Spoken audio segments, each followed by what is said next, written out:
Hello students, हमने अभी तक डिस्कस किया है इलेक्ट्रोमैग्नेट एंड इलेक्ट्रोमैग्नेटिक इंडक्शन, अर्थात combined effect of magnetic field, electric field and so on. अब हमको स्टार्ट करना है न्यूमेरिकल्स कंसर्निंग। तो लास्ट पार्ट हमने देखे थे ट्रांसफार्मर, और transformer is a device which transfer the power, एक डेफिनेशन था। अगेन आपने पढ़ा transformer is a device which converts high EMF at low current into low EMF at high current.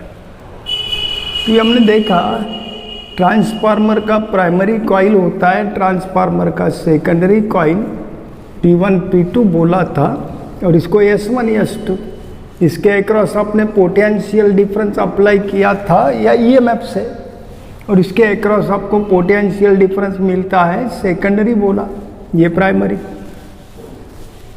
अब इसमें से भी करंट पास होता है IP, और इसमें से भी करंट पास होता है due to potential difference created और EMF इंड्यूस्ड। अभी तो मैं EMF और पोटेंशियल डिफरेंस अक्रॉस का मीनिंग एक ही ले रहा हूँ। फिर इसका पावर मिलता है VP इंटू IP, और इसका पावर मिलेगा VS इंटू IS, देखा था, product of potential difference applied and current is called as a power. तो यहाँ का पावर होगा इनपुट VP IP, और ये होता है पावर आउटपुट। आप पावर आप सेकेंडरी बोल सकते हैं, इसको प्राइमरी बोल सकते हैं। और ट्रांसफार्मर पावर ट्रांसफर करता है, तो power input equal to power output होता है। इनपुट मतलब अक्रॉस प्राइमरी, आउटपुट मतलब अक्रॉस सेकेंडरी। इसका मतलब VP IP equal to VS IS होता है। इसका मतलब ये प्रोडक्ट कांस्टेंट होता है, और प्रोडक्ट कांस्टेंट होता है तो यहाँ पे पोटेंशियल ज़्यादा होगा तो करंट लेस होगा, और यहाँ पे पोटेंशियल लेस होगा तो करंट ज़्यादा होगा। तो transformer is a device which transfer high EMF या high potential into low potential. पर हाई पोटेंशियल होता है तो करंट मैक्सिमम होना चाहिए, सॉरी मिनिमम, और लो पोटेंशियल होगा तो करंट मैक्सिमम होगा।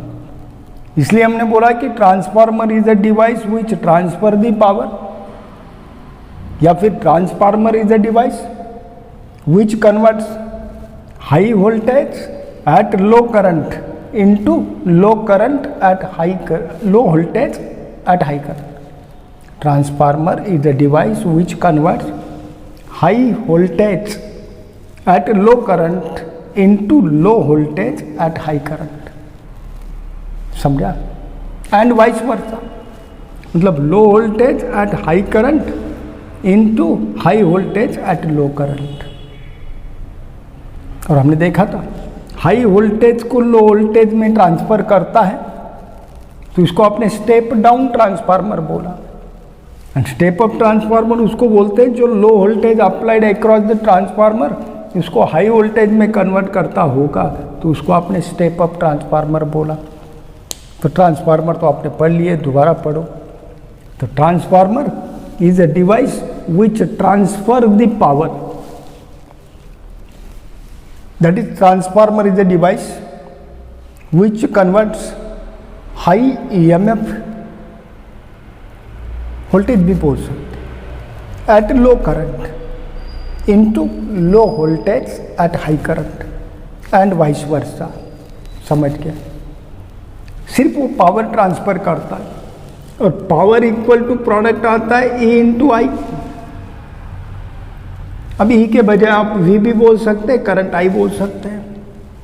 और power input equal to power output था, तो इनपुट पावर होगा V इनपुट मतलब प्राइमरी पे, और करंट प्राइमरी का equal to V output secondary का, और current passing through the secondary. यही फार्मूला होता है। फिर आपने नंबर ऑफ टर्न्स की बात करा था, तो नंबर ऑफ टर्न्स में आपको मिला था potential difference across secondary upon potential difference applied across the primary equal to number of turns in the secondary divided by number of turns in the primary. ये फार्मूला ध्यान में रखो। और हमको मालूम है कि जब आइडियल ट्रांसफार्मर है तो पावर कांस्टेंट आता है, तो Vs अपॉन Vp का रेशो आता है Ip अपॉन Is। तो हमको इसको ऐसे भी लिख सकते हैं Ip upon Is from this equation.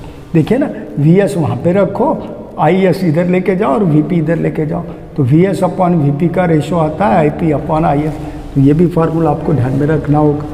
और इन दोनों के रिलेटेड मेरे पास प्रॉब्लम होते हैं। और लास्ट केस आपने देखा था इफिशियंसी ऑफ ए ट्रांसफार्मर, और इसका रेशो होता है power output divided by power input. और इफिशियंसी जनरली हम परसेंटेज में मेजर करते हैं, तो इसको आप मल्टीप्लाई करते बाय 100, ये होता है इफिशियंसी ऑफ ए ट्रांसफार्मर। तो what is mean by transformer, construction of transformer, working भी आपने देखा हुआ है, और ये रिलेटेड फार्मूले होते हैं। Vp Ip equal to Vs Is, Vs upon Vp equal to Ns upon Np equal to Ip upon Is।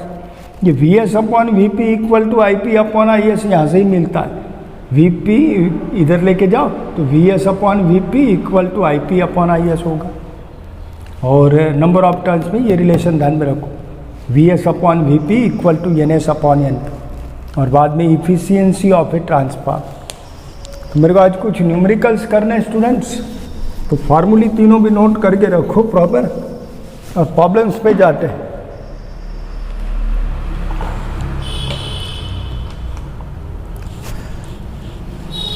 कि मेरे पास प्रॉब्लम है the potential difference applied across the primary equal to 220 volts.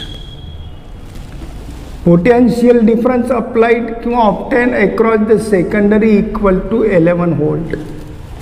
अब primary पे ज़्यादा potential difference apply किया और secondary के अक्रॉस लेस मिल रहा है, तो ये आपका स्टेप डाउन ट्रांसफार्म होगा, स्टेप डाउन ट्रांसफार्म। तो potential difference applied across the primary equal to 220 volt जो इनपुट था, एंड पोटेंशियल डिफरेंस या ईएमएफ बोल दीजिएगा obtain across the secondary equal to 11 volt.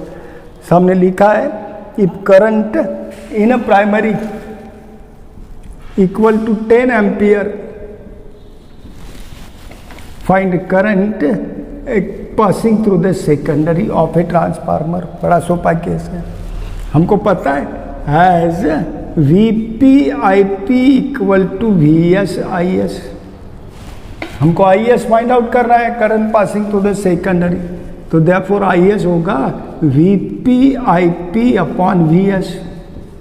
भाई Vp का वैल्यू आपको दे रखा है 220, Ip का वैल्यू आपके पास है 10 एम्पियर में, और Vs का वैल्यू आपके पास 11 वोल्ट में है। तो वोल्ट वोल्ट तो कैंसिल हो गए, और 220 divided by 11 that's equal to 20 into 10 होगा, तो दैट्स इक्वल टू 200 एम्पियर। ये होता है current passing through the secondary of a transformer, और ये आपका आंसर होगा। तो देखिए ना, प्राइमरी का पोटेंशियल ज़्यादा है और प्राइमरी में करंट लेस है, और सेकेंडरी के अक्रॉस पोटेंशियल कम मिलता है, तो उसमें पास होने वाला करंट मैक्सिमम। तो ट्रांसफार्मर वही होता है device which converts high EMF at low current into low EMF at high current। Primary का पोटेंशियल ज़्यादा था across, current passing through the primary less था, potential difference across the secondary obtain less था, और current passing through the secondary maximum होता है। तो IP less है, IS मैक्सिमम था, पर VP मैक्सिमम था तो VS लेस था। ध्यान रखो, ये एक सिंपल सा प्रॉब्लम है। मेरे पास नेक्स्ट प्रॉब्लम है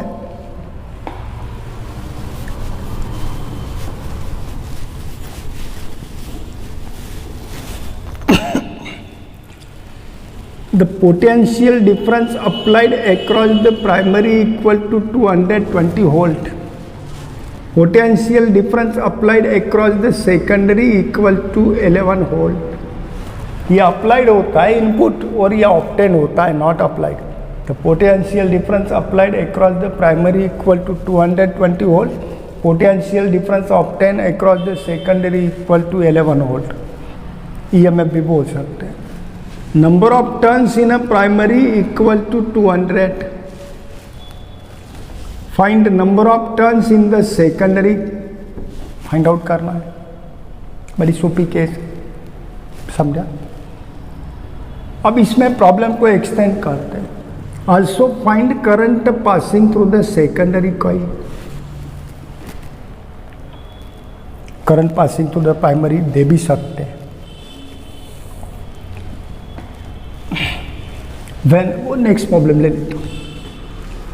हमको दे रखा है number of turns in primary, number of turns in secondary find out करना है. Potential difference applied across the primary दे रखा है, potential difference obtain across the secondary भी आपके पास. तो हमको पता है relation between potential difference across the primary and secondary and number of turns in primary and secondary. अभी लिखा था Vs upon Vp equal to Ns upon Np. हमको number of turns in secondary find out करना है, primary दे रखा है. Therefore Ns होगा Vs अपॉन Vp इंटू में Np. अपॉन का टर्म मल्टीपल में चला गया. Vs का वैल्यू था स्टूडेंट आपके पास 11, Vp का वैल्यू है आपके पास 220 बराबर है, और Np का वैल्यू है आपके पास number of turns in primary equal to 200. तो ये अपॉन 11 अपॉन 1/20 आएगा और into 200 that's equal to answer आता है 10. तो number of turns in secondary equal to 10 आते हैं. Potential difference across the secondary less है तो उसमें नंबर ऑफ टर्न्स भी लेस होते हैं. Potential difference applied across the primary maximum है तो उसमें नंबर ऑफ टर्न्स भी मैक्सिमम होते हैं. ये भी ध्यान में रखो. ऐसा ही प्रॉब्लम है कि potential difference applied across the primary दे रखा है, potential difference obtain across the secondary दे रखा है. पहले प्रॉब्लम में एक करंट दिया था, दूसरा करंट फाइंड आउट किया. इस प्रॉब्लम में आपको एक नंबर ऑफ टर्न दे रखे हैं, दूसरे कॉइल में number of turns find out करना था. हो सकता है कि पोटेंशियल डिफरेंस के अक्रॉस बजाय आपको current passing through the primary and secondary भी गिवन होगा, तो आपको रिक्वायर्ड केस या पूछा हुआ केस निकालते आना चाहिए. मेरे पास नेक्स्ट एक प्रॉब्लम होता है स्टूडेंट्स, लिखा हुआ if primary of a transformer has 1000 turns.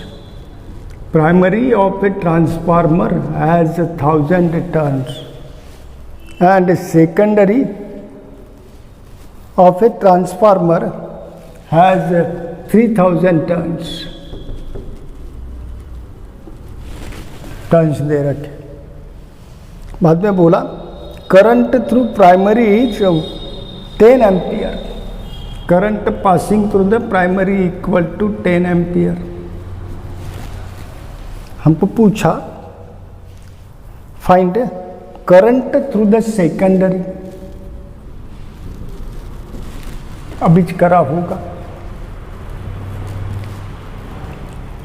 अब इस प्रॉब्लम में नंबर ऑफ टर्न्स दे रखे और कई करंट दिया, दूसरा करंट पूछा, तो आप लिख सकते हैं N S upon N P equal to I P upon I S. अभी हमने लिखा था V S upon V P equal to N S upon N P equal to I P upon I S. ये form होता है for a transformer. अब हमको number of turns दे रखे हैं, करंट थ्रू दी प्राइमरी दे रखा है, सेकेंडरी का फाइंड आउट करना है, तो यही फार्मूला लिखो. तो मैंने लिखा है सीधा सीधा I S equal to N S upon N P into I P. N S का वैल्यू आपको कितना दे रखा है 3000, एन पी का वैल्यू दे रखा है 1000 और current passing through the primary 12, तो ये आएगा 3 into 10 that's equal to 30 ampere. तो ध्यान में रखो number of turns in secondary greater than that of primary. तो हमको मालूम है उसके अक्रॉस पोटेंशियल भी ज़्यादा होता है इसके पहले के प्रॉब्लम में, इस पे कम होगा. और इस पे क्रॉस नंबर ऑफ टर्न्स भी ज़्यादा है तो पोटेंशियल डिफरेंस अक्रॉस भी मैक्सिमम होगा पर करंट लेस होगा. और current passing through the secondary कितना आ रहा था आपका, प्राइमरी में 10 एम्पियर है और सेकेंडरी में बराबर है क्या N S upon N P equal to I P upon I S. Therefore I S equal to उल्टा हो गया रेशो, जरा ध्यान रखो. IS फाइंड आउट करना है तो NP मल्टीपल में जाएगा NS अपॉन में, और मल्टीपल में IP होगा। NS अपॉन NP का रेशो फाइंड आउट किया तो NP का वैल्यू था मेरे पास 1000 और NS का वैल्यू था 3000, इंटू में IP का वैल्यू था 10 एम्पियर। यह आएगा 1/3 इंटू 10, और 1/3 इंटू 10 आता है आपका 10/3 मतलब 3.33 समथिंग। इतना लेस करंट हो रहा है थ्रू द सेकेंडरी। ध्यान में रखो पहले प्रॉब्लम से और ये प्रॉब्लम से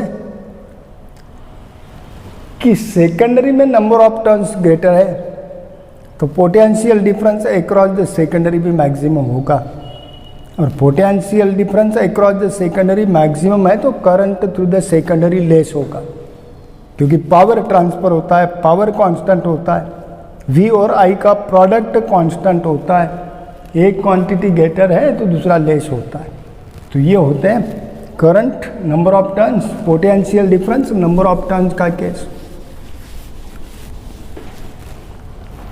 अब इस प्रॉब्लम में पूछा number of turns in primary given, number of turns in secondary given.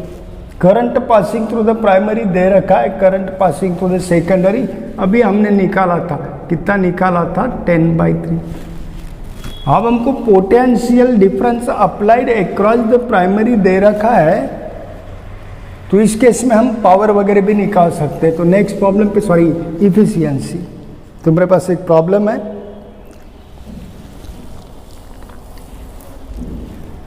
if a potential difference across the primary is 220 volt, potential difference across the secondary of 10 equal to 11 volt। सामने बोला current in primary is 10 ampere,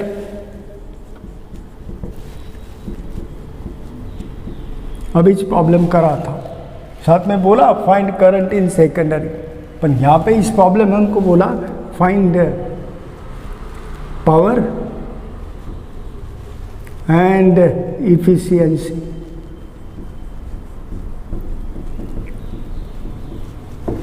फिर transformer,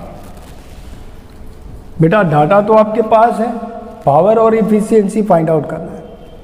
power का formula आपके पास था, product of potential difference across the primary, current passing through the primary, या फिर potential difference across the secondary, current passing through the secondary, क्योंकि power transfer होता है, primary का पावर और सेकेंडरी कॉइल का पावर सेम ही होता है। तो आप दोनों में से कोई भी फार्मूला अप्लाई कर सकते, तो आपके पास VP भी है, IP भी है, तो क्यों नहीं मैं VP upon IP find out करता हूँ। तो हमको पावर पूछा, अब input power output power ideal transformer के लिए सेम होता है when there is no loss of energy, समझा। तो हम पावर इनपुट फाइंड आउट करते हैं। पावर इनपुट होता है V primary I primary, potential difference applied across the primary उसको इनपुट पोटेंशियल, और current passing through the primary उसको इनपुट करंट बोल सकते हैं। VP का वैल्यू था मेरे पास 220 और यहाँ पे IP का वैल्यू था 10 एम्पियर में, तो ये होगा 2200 ये वोल्ट में था, ये एम्पियर में था, तो वोल्ट एम्पियर लिख सकते हैं। और यूँ तो भी हमने पावर को मेजर किया तो उसको यूनिट्स मैकेनिकल भी अप्लाई कर सकते वैट, तो नो प्रॉब्लम। इतना पावर मिला किसके अक्रॉस, प्राइमरी। अब सेकेंडरी का पावर निकालना है क्योंकि हमको इफिशियंसी निकालना है। तो हमने बोला ना यहाँ पे कोई लॉस ऑफ एनर्जी है ही नहीं, डिस्कस भी नहीं किया इन प्रॉब्लम। तो input power equal to output power होता है, तो आज मैं लिखता हूँ power output equal to power input,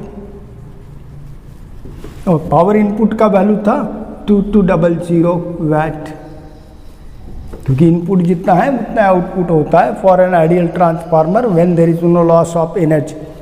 और प्रॉब्लम में कोई लॉस डिस्कस नहीं किया हुआ है, तो power output equal to power input ही होगा और उसका वैल्यू 2200 वैट होगा। फिर हमको इफिशियंसी फाइंड आउट करना है नेक्स्ट केस में। अब मैं यहाँ पे लिख देता हूँ पावर इनपुट कितना मिला है 2200, और पावर आउटपुट भी उतना ही था 2200 वैट्स। और इफिशियंसी का फॉर्मूला क्या लिखते, as efficiency equal to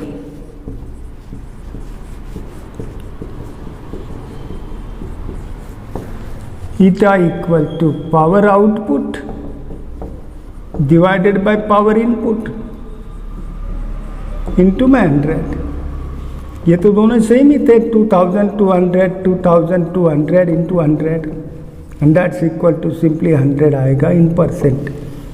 and therefore efficiency of a transformer is 100%। मतलब आपका ट्रांसफार्मर 100% इफिशियंट होगा, जितना एनर्जी प्रोवाइड करोगे उतना ही आउटपुट मिलता है, ऐसा उसका मीनिंग। ये होते हैं कुछ problem students depending on transformer. अब जाते हैं शुरू से।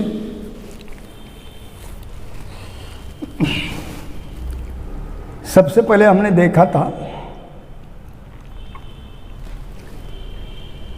when current allowed to pass through the state conductor it produces magnetic field surrounding।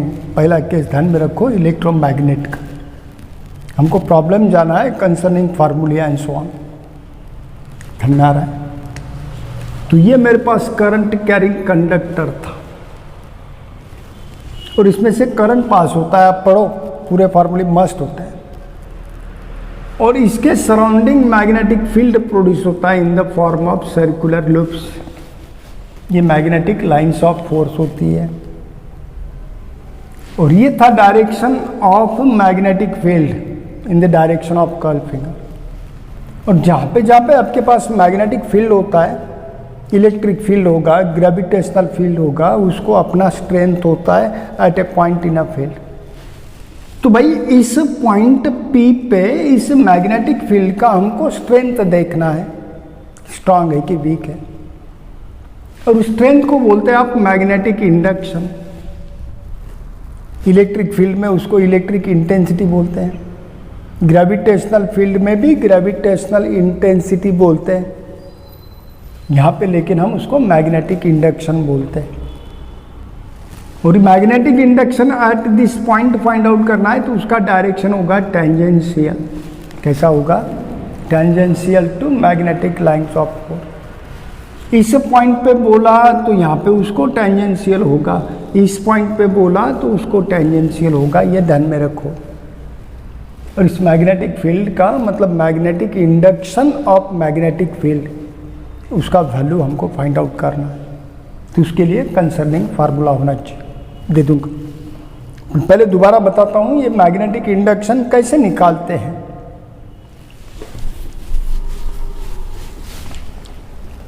भाई मैंने बोला आपके पास यहाँ पे north pole of a bar magnet था और यहाँ पे south pole of a bar magnet होगा। और north pole to south pole ये आपकी magnetic lines of force travel होती है, जैसे ऐसे बता रहा हूँ। होती है क्या? Not that. इंटरनली देखा तो south pole to north pole travel होती है। बार मैग्नेट की बात करो, ये नॉर्थ पोल था, ये साउथ पोल था।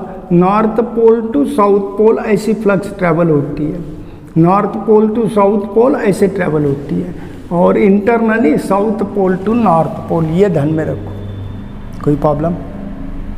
समझे ना? एक ही बार मैग्नेट में ऐसा होता है, पर मेरे पास अलग अलग बार मैग्नेट है दोनों। अब इसमें मैंने क्या करा, कोई मैग्नेटिक फील्ड है क्योंकि इसकी मैग्नेटिक लाइंस ऑफ फोर्स है।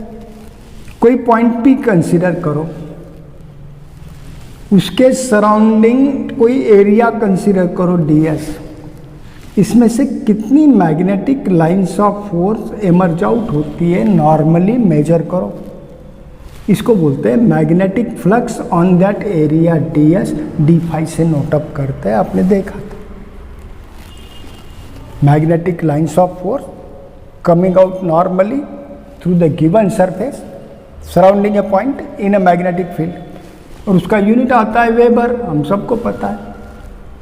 फिर magnetic flux on area ds d5 हो रही है, तो पर यूनिट एरिया कितनी फ्लक्स होगी? d5/ds। And the magnetic flux on unit area surrounding A point, that one called as magnetic induction at that point। d phi आपने weber में measure किया और ds आपने मीटर में मेजर किया होगा मीटर स्क्वायर, तो that weber per metre square को ही बोलते हैं टेस्ला। तो मैग्नेटिक इंडक्शन का यूनिट आता है टेस्ला, ध्यान में रखो। और वो strength of magnetic field at a point होता है, क्या होता है? Strength of magnetic field at a point. यहाँ पे भी तो होगा, बार मैग्नेट है और यहाँ से magnetic line of force north to south, north to south, north to south ऐसे ही जा रही है। भाई यहाँ पे इस पॉइंट पे इंटेंसिटी फाइंड आउट करना है या magnetic induction of magnetic field find out करना है। तो यहाँ पे कोई पॉइंट है और उसके सराउंडिंग कोई एरिया कंसिडर करो ds, और इसमें से कितनी फ्लक्स एमर्ज आउट हो रही है नॉर्मली वो मेजर करो मैग्नेटिक लाइंस ऑफ फोर्स, उसको आप डिनोट कर दो बाई d फाई।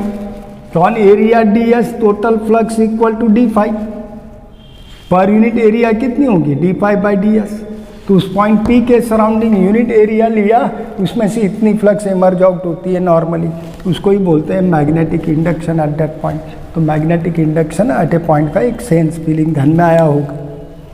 अब हमको इनके रिलेटेड कुछ प्रॉब्लम्स करने थे, पर ये एक फिनोमिना आपने देखा था, when current allowed to pass through the straight conductor, सिर्फ करंट पास करा, what may be the length of this conductor, उसके सराउंडिंग मैग्नेटिक फील्ड प्रोड्यूस होता है in the form of circular loops. Clear? और दूसरा फिर केस देखा था, कोई सर्कुलर रिंग था and current allowed to pass through it.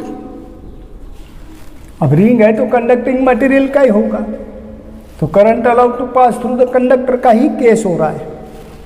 अब इसके भी सराउंडिंग और इनसाइड मैग्नेटिक फील्ड प्रोड्यूस होता है, पर सराउंडिंग का फील्ड वीक होता है, तो इसके अंदर मैग्नेटिक फील्ड प्रोड्यूस होता है। मैग्नेटिक फील्ड होता है, इसका मतलब मैग्नेटिक लाइंस ऑफ फोर्स होती है, नॉर्थ पोल से साउथ पोल की तरफ ट्रैवल होती है एक्सटर्नली, तो इसमें भी मैग्नेटिक फील्ड प्रोड्यूस होगा। और हमको पता है इसका डायरेक्शन अगर आपको देना है तो आपने पढ़ चुके भी हैं, तो इसके अंदर मैग्नेटिक फील्ड प्रोड्यूस होगा। अब यहाँ पे direction of current anti clockwise है, तो इस फेस ऑफ दिस रिंग पे नॉर्थ पोल प्रोड्यूस होगा, और पीछे से देखा तो करंट का डायरेक्शन आपको जस्ट अपोजिट दिखता है, तो पीछे के साइड में साउथ पोलैरिटी क्रिएट होती है। समझ गया? और ये भी मैग्नेटिक फील्ड प्रोड्यूस करता है, तो इसके अंदर भी हमको मैग्नेटिक फील्ड इंटेंसिटी, जिसको आप मैग्नेटिक इंडक्शन बोलते हैं, फाइंड आउट करते हैं नीचे बाय यूजिंग पर्टिकुलर फार्मूला। दो ही केस देखे थे। इसके बाद में हमने बात करे थे solenoid, number of turns of insulated wire wounded on a long pipe of non conducting material, और इसमें से जब करंट पास करते हैं that one face north polarity create होती है, अदर फेस पे साउथ पोलैरिटी, तो ये भी as a bar magnet act होता है। इसके दोनों एंड पे दो पोल क्रिएट होते हैं, नॉर्थ पोल साउथ पोल, तो इसको अपन मैग्नेटिक डाइपोल भी बोल सकते हैं। अब इसके बाहर का इंटेंसिटी लेस होगा, निग्लिजिबल होता है, मैग्नेटिक फील्ड ही निग्लिजिबल होगा, पर इसके इनसाइड मैग्नेटिक फील्ड स्ट्रांग होता है, तो आपको magnetic induction along the axis of A solenoid find out कर। फिर इसी लॉन्ग पाइप को हम बेंड करते हैं to form a circular ring, तो ये ऐसा बन जाएगा।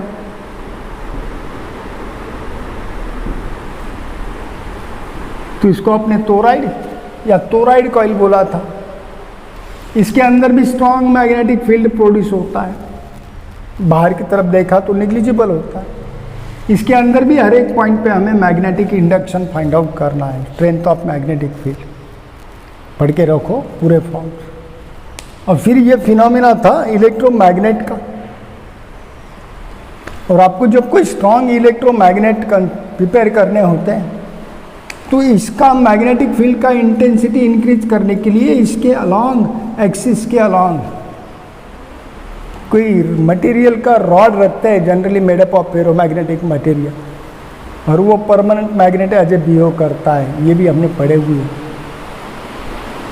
इसके बाद में हम गए थे फिनोमिना ऑफ इलेक्ट्रोमैग्नेटिक इंडक्शन।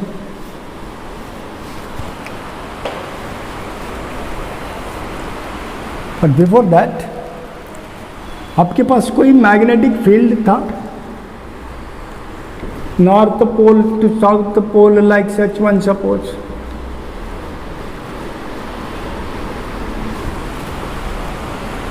समझा? और इसके अंदर कोई करंट कैरिंग वायर सस्पेंड किया है, और इस मैग्नेटिक फील्ड को अपना स्ट्रेंथ होगा जिसको आपने मैग्नेटिक इंडक्शन बोला। अब इस वायर का लेंथ मैंने यल रखा है, तो ये वायर फोर्स एक्सपीरियंस करता है, and force experienced by that wire equal to BIL sine theta आता है। और maximum value of force experienced equal to आपको मिला था मैग्नीट्यूड में BIL, समझा? और इसका डायरेक्शन मिलता है आपको लेफ्ट हैंड रूल से, आपने पढ़े हैं, समझा? थोड़ा सा पढ़ के रखो, इसके भी रिलेटेड हमको प्रॉब्लम करना है। पर बिफोर दैट हमने ऐसा बताया था, आपके पास कोई मैग्नेटिक फील्ड है ऑफ इंडक्शन B यूनिफॉर्म, और इसमें कोई चार्ज पार्टिकल मोशन परफॉर्म करता होगा विथ वेलोसिटी v, क्लियर?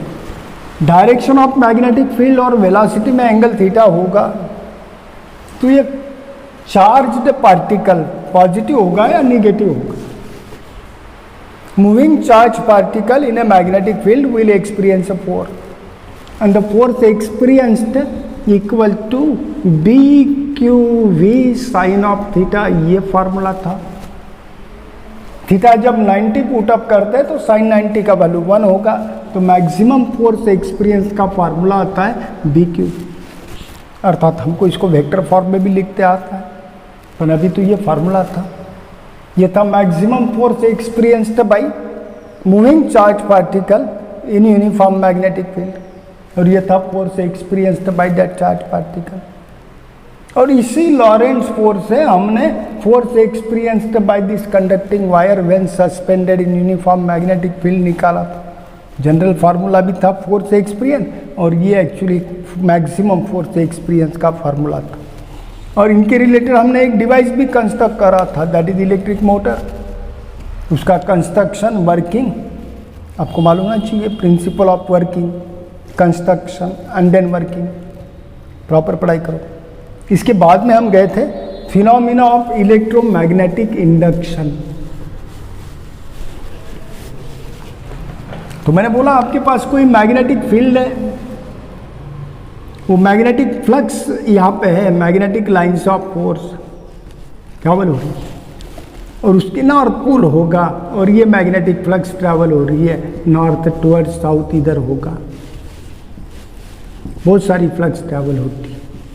और यहाँ पे मैंने कोई कॉइल रखा होगा, number of turns of insulated conducting wire, इसको मैंने एमीटर या गैल्वेनोमीटर कनेक्ट किया था to detect the value of current and to measure the current. अब ये भी दोनों भी रेस्ट में होता है तो no deflection, but that bar magnet if displaced towards or away, ammeter give deflection, मतलब there is flow of current through this circular coil। और करंट तभी फ्लो होता है जब एक तो EMF अप्लाई करते हैं या पोटेंशियल डिफरेंस अप्लाई करते हैं, तो इसके अक्रॉस EMF इंड्यूस होता है, पोटेंशियल डिफरेंस क्रिएट होता है। तो इसलिए मैंने बोला when there is change in magnetic flux related to a coil, it induces मतलब produces EMF in that coil, it creates potential difference across the coil, ऐसा भी बोल सकते हैं, या it sends current through that coil, there is flow of current through that coil. और फिर बोला कि that EMF induced directly proportional to rate of change of magnetic flux per second, जितनी ज़्यादा फ्लक्स चेंज होती है उतना ज़्यादा EMF प्रोड्यूस होता है।